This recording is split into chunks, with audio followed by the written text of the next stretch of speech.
Mesdames et messieurs, bonsoir. Il est 22 h, le journal. Voici les titres.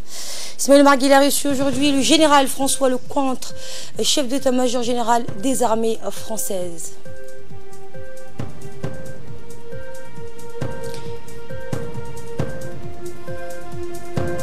Et concernant le réchauffement climatique, les scientifiques soulignent que le monde s'éloigne toujours de son objectif, indiquant que pour ne pas dépasser les 2 degrés Celsius de réchauffement, les pays doivent tripler le niveau de leurs efforts. Bonsoir et merci de nous accueillir chez vous. Le président de la République, Ismaël Omar Guelleh, a reçu aujourd'hui le général François Lecointre, qui est chef d'état-major général des armées françaises, qui, à l'invitation de son homologue djiboutien, le général Zakaria Cheikh Ibrahim, effectue depuis hier une visite dans notre pays. Les discussions entre le président Guelleh et le général Lecointre ont essentiellement porté sur les relations que les deux pays entretiennent dans le domaine de la défense et de la sécurité. La rencontre a surtout permis d'échanger sur les éventuels recadrages au niveau de la collaboration militaire entre les deux pays dans le contexte actuel de renouveau géostratégique dans la région. Le chef d'état-major général des forces armées djiboutiennes, le général Zakaria Cheikh Ibrahim, le chef de la sécurité nationale, Hassan Saïd Khairé, et le secrétaire général de la présidence, Mohamed Abdellah Ouaes, ont assisté à la rencontre entre le président Guelleh et le général Lecointre. À noter également la présence à ces entretiens de l'ambassadeur de la République française auprès de la République de Djibouti, Christophe Guillou.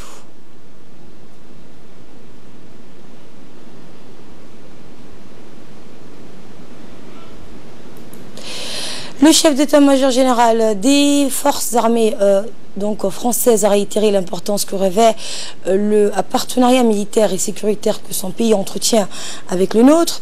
Il a souligné, vous l'entendrez, combien la préservation et le renforcement des dispositions de la base militaire que son pays possède à Djibouti relevaient d'objectifs prioritaires et stratégiques pour la France. Écoutez, c'était juste après son entrevue avec le chef de l'État. Je suis venu ici à la demande et à l'invitation du général Zakaria pour rendre une visite officielle de chef d'état-major des armées à chef d'état-major des armées. L'objectif, c'est bien sûr de rappeler et de manifester par là la très grande proximité qui existe entre nos deux armées partenaires dans une région du monde dans laquelle il est essentiel que nous puissions ensemble nous engager pour assurer la stabilité et la paix. Tout ça, bien sûr, est une marque de plus, je pense, dans la proximité qui existe entre la France et la République de Djibouti. Et pour moi, il était très important de venir sur place, rencontrer le général Zakaria, rencontrer les armées djiboutiennes et voir de quelle façon nous parvenons à collaborer et à nous engager ensemble en opération. La rencontre que j'ai eue avec le président Ismaël Omar Guelleh m'a permis de rappeler l'aspect fondamental pour la France de la République de Djibouti, m'a permis de rappeler que lors de la dernière revue stratégique qui a eu lieu l'an dernier en France et dont nous avions rendu les conclusions au président de la République il y a un an, nous avons rappelé cette importance de l'Afrique, rappelé l'importance de la base de Djibouti et rappelé que notre ambition était désormais d'augmenter notre présence et d'augmenter notre coopération. Voilà. Par ailleurs, nous avons échangé avec le président de la République sur la situation générale dans l'Est de l'Afrique et en Afrique. Et il m'a fait profiter de son expérience et de sa sagesse qui est grande. Voilà. Le ministre djiboutien de la Défense, Ali Hassan Baden, qui a préparé l'audience accordée au général Lecointre, a décrit la visite du chef d'état-major général des armées françaises à Djibouti comme une illustration parfaite des liens sans cesse grandissants entre la France et notre pays d'une part et les forces armées des deux pays d'autre part. Toujours dans le cadre des relations amicales et fraternelles entre la France et Djibouti, le général d'armée François Lecointre s'était rendu hier dans l'après-midi au camp Mariama où l'ensemble du bataillon Hill 6 était réuni, prêt à relever le bataillon Hill 4 à Djellalaxi dans le secteur 4 sous le commandement djiboutien. Le général d'armée François Lecointre était accueilli par le chef d'état-major général des armées, le général de corps d'armée, donc Zakaria Cheikh Ibrahim. Les deux généraux ont ensemble revu les troupes et salué le drapeau où l'hymne national respectif des deux pays a retenti. Par la suite, les chefs de bataillon Hill 6, le commandant Mohamed Abdallah, a briefé l'hôte de prestige sur l'historique du bataillon, à savoir sa montée en puissance, son organisation et les diverses formations acquises. Le commandant Mohamed Abdallah n'a pas manqué de remercier le général d'armée français François Lecointre pour l'aide et le soutien fournis par la partie française, tant sur le plan formation que sur le plan logistique, à travers la mise à disposition du bataillon des moyens à rouler.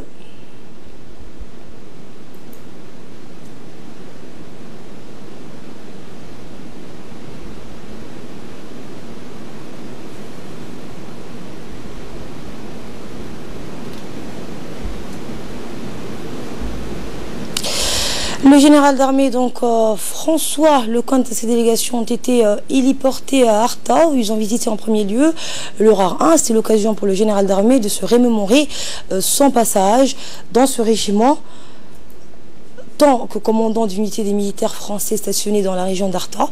Puis le général d'armée François Lecointre s'est rendu à l'académie militaire interarmée d'Arta à Mia. Il a été accueilli par le directeur de l'académie, le colonel-major Mohamed Ali Absiye. Après une brève présentation de l'académie par le directeur, les autres se sont installés dans la salle d'amphithéâtre où les élèves officiers de la 3e promotion en fin de cycle de formation les attendaient.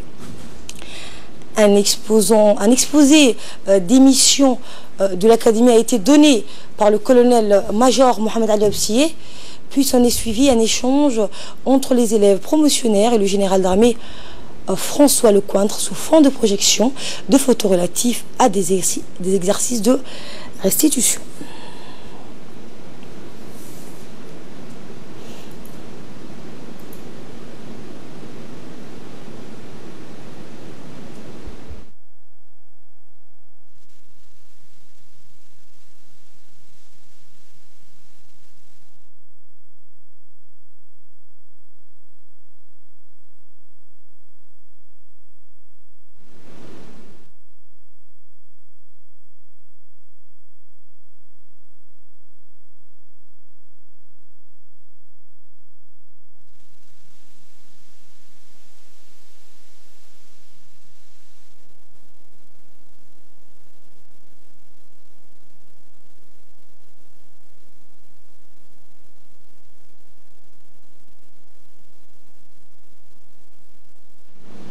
Dans le reste de l'actualité, l'Assemblée nationale a organisé ce matin une cérémonie de clôture de l'atelier de sensibilisation sur la question du genre et de l'égalité hommes et femmes.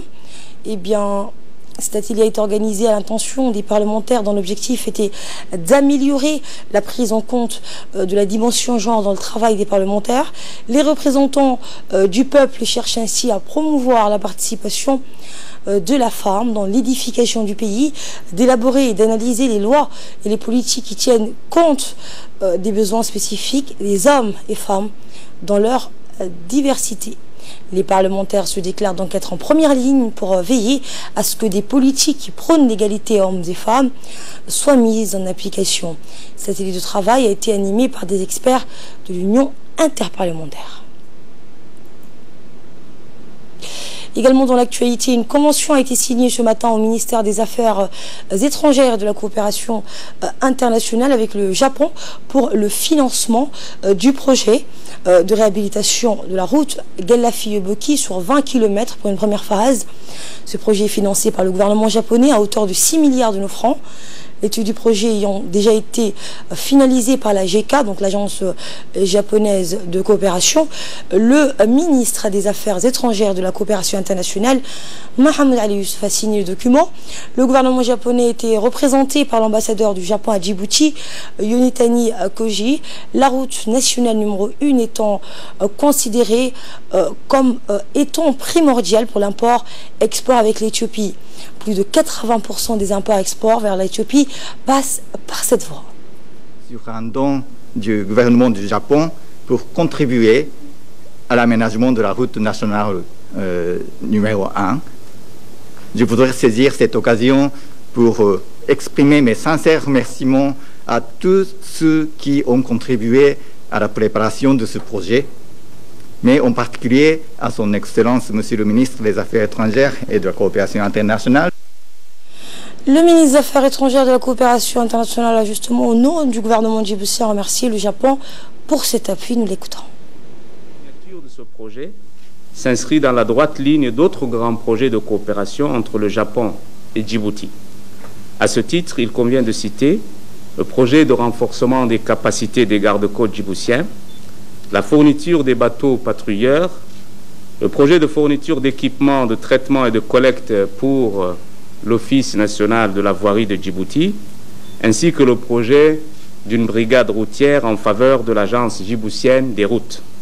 Ces grands projets démontrent bien l'étroite coopération existant entre notre gouvernement et celui du Japon, et l'engagement sans faille du gouvernement du Japon aux côtés du gouvernement de Djibouti, tant sur le plan politique, économique que social. Je tiens à féliciter ici M. l'ambassadeur Koji Yonetani et à le remercier ainsi que toute son équipe de l'ambassade pour leur excellent travail et leur collaboration avec le gouvernement de la République de Djibouti. Cette collaboration a contribué au renforcement de la coopération bilatérale entre nos deux pays. Je voudrais également féliciter les membres du bureau de la JICA ainsi que les membres de la JIX qui ont pris la relève de la supervision de ce projet dans le but d'accélérer la mise en œuvre.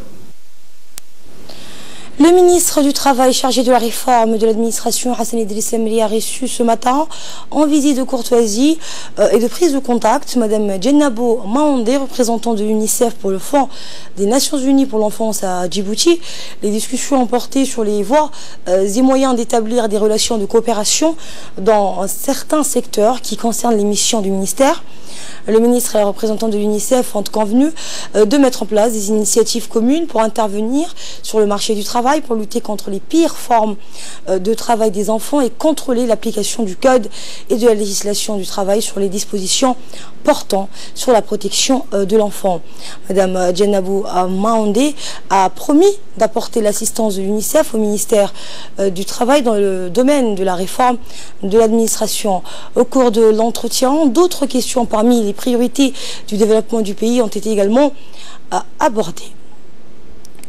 Également dans l'actualité, la secrétaire d'État chargée des affaires sociales, Mme Mouna Ousmane Aden, et le directeur général de l'Agence nationale pour les personnes handicapées, Douali Sirid Mohamed, ont procédé aujourd'hui à la signature d'une convention de partenariat.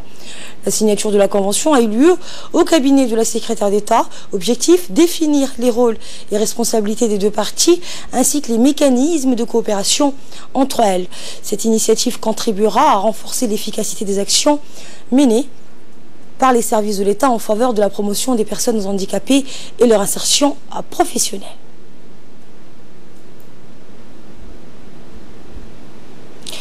La secrétaire d'État chargée des affaires sociales a indiqué dans son intervention qu'il faut prendre soin des personnes à besoins spécifiques. On l'écoute.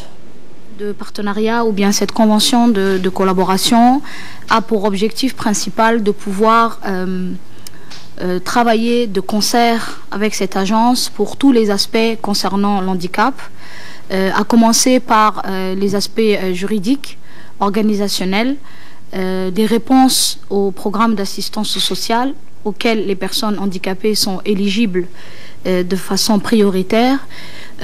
Également la mobilisation des ressources financières pour accompagner cette agence à exécuter ou bien mettre en œuvre ces interventions. il y a de cela 2 jours, nous avons procédé au niveau des instances internationales et multisectorielles, la présentation d'un programme stratégique que l'agence a présenté. Et dans ce programme, il est éventuel et important de pouvoir mobiliser les ressources autour de cette question pour que l'agence puisse prendre son aile. Donc nous avons souhaité être le département, le premier département à concrétiser ce mécanisme de collaboration. Inch'Allah, nous espérons que les moyens disponibles au jour d'aujourd'hui sont déjà mis à la disposition de l'agence et nous souhaitons, Inch'Allah, que plus de fonds soient mobilisés pour accompagner cette institution. Des agents de l'ONEAD et de l'assainissement ont mené hier une opération de nettoyage contre les eaux usées domestiques dans la commune de Belbela. Un ensemble de collecteurs ont assuré l'évacuation et l'assainissement des eaux usées afin de les rendre plus saines et plus pures. Le traitement des eaux usées comporte essentiellement donc 2 étapes, l'évacuation des eaux nuisibles et l'épuration afin de diminuer les risques sanitaires. L'assainissement peut être donc collectif ou autonome. Dans ces 2 hypothèses, les collectivités territoriales, mais également les particuliers, ont un rôle essentiel. Le président de la commune de Belbela, dans une interview, a tenu à sensibiliser les riverains qui déversent donc dans les rues l'eau usée. Et nous sommes à 2 jours des randonnées pédestres d'Arta où les préparatifs vont bon train sous l'égide du secrétariat d'État à la jeunesse et au sport. La 12e édition de la randonnée pédestre d'Arta, organisée en collaboration avec la préfecture d'Arta, est rentrée dans sa dernière ligne droite. Une délégation du haut cadre du département de la jeunesse et au sport s'est déplacée hier vers le Mont Ougoul. La nouveauté cette année, la mise en place des seaux à poubelle tous les 2 km tout au long des parcours en vue de protéger l'environnement. Enfin, les responsables du comité d'organisation ont appelé les randonneurs au strict respect de tenues vestimentaires adaptées pour réussir chacun à son niveau. Des chaussures adaptées, anti-glissade. La journée mondiale et nationale de la jeunesse africaine et djiboutienne. Donc nous appliquons ce que nous avons dit, nous avons gardé notre environnement propre et ramassé nos poubelles en les jetant dans des sacs et des poubelles prévues à cet effet. Merci. Et nous restons toujours à Arta où une équipe du ministère de la Femme et de la Famille s'est déplacée pour la remise de matériel aux enfants à besoins spéciaux et proposer des activités génératrices de revenus à leur famille, et ce dans le cadre de la semaine pour l'enfant. Ces activités se font en collaboration avec l'UNFD, l'Agence nationale des personnes handicapées, avec l'appui de l'UNICEF. Le préfet adjoint d'Arta, le représentant du conseil régional d'Arta, des élus locaux de la région ainsi que le président de l'association des personnes handicapées en préparent à la cérémonie.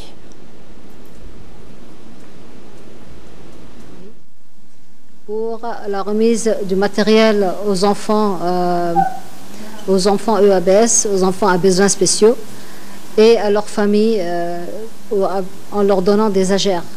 Donc on donnera du matériel pour qu'elles fassent des activités génératrices de revenus afin qu'elles puissent subvenir aux besoins de leur famille et surtout de leurs enfants. Donc on fait cette activité en collaboration avec l'UNFD et l'Agence nationale des personnes handicapées.